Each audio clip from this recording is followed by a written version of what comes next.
मोदी सरकार ने 8 साल बाद जीएसटी दरों को कम करने के बाद जनता से माफी क्यों नहीं मांगी? इस सवाल पर पूर्व वित्त मंत्री पी चिदंबरम के लेख के आधार पर एक कहानी यहां दी गई है।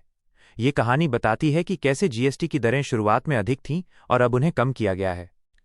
एक वादा और 8 साल का इंतजार। ये बात 2016 की है।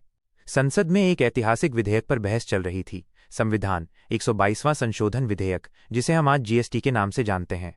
राज्यसभा में पूर्व वित्त मंत्री पी चिदंबरम खड़े हुए। उनकी आवाज में गंभीरता थी और आंखों में भविष्य की चिंता। उन्होंने कहा, माननीय महोदय, ये सच है कि यूपीए सरकार ने सबसे पहले जीएसटी का विचार पेश किया था।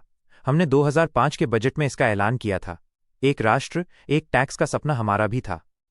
फिर उन्होंने अपनी बात पर जोर देते हुए कहा, लेकिन इस सपने को पूरा करने के लिए हमें दरों को सही रखना होगा।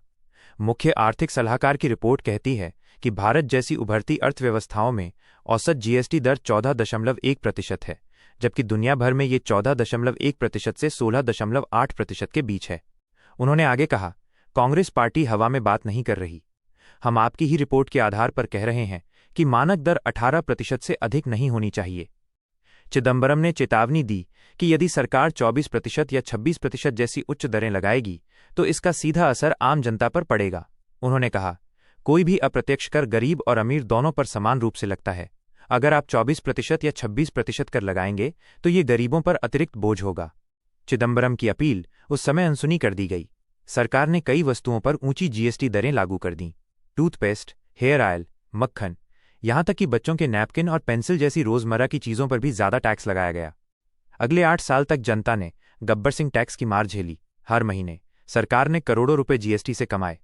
2017-18 में लगभग 11 लाख करोड़ रुपए और 2024-25 में ये आंकड़ा 22 लाख करोड़ रुपए तक पहुंच गया।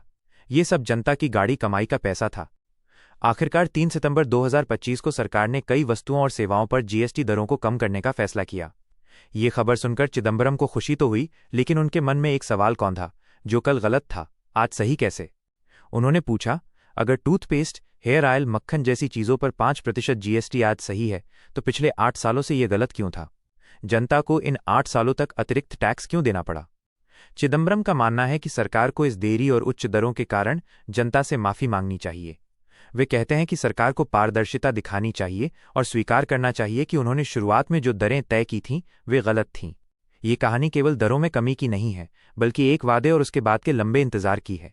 ये कहानी बताती है कि कैसे एक सरकार ने लोगों की बात को अनसुना किया और फिर कई सालों बाद वही किया जिसकी सलाह उन्हें पहले दी गई थी। सवाल अब भी वही है, क्या सरकार जनता से ये छिपाना चाहती है कि उसकी पिछली नीतियां गलत थीं, और क्या ये माफी न मांगना इसी बात का सबूत है?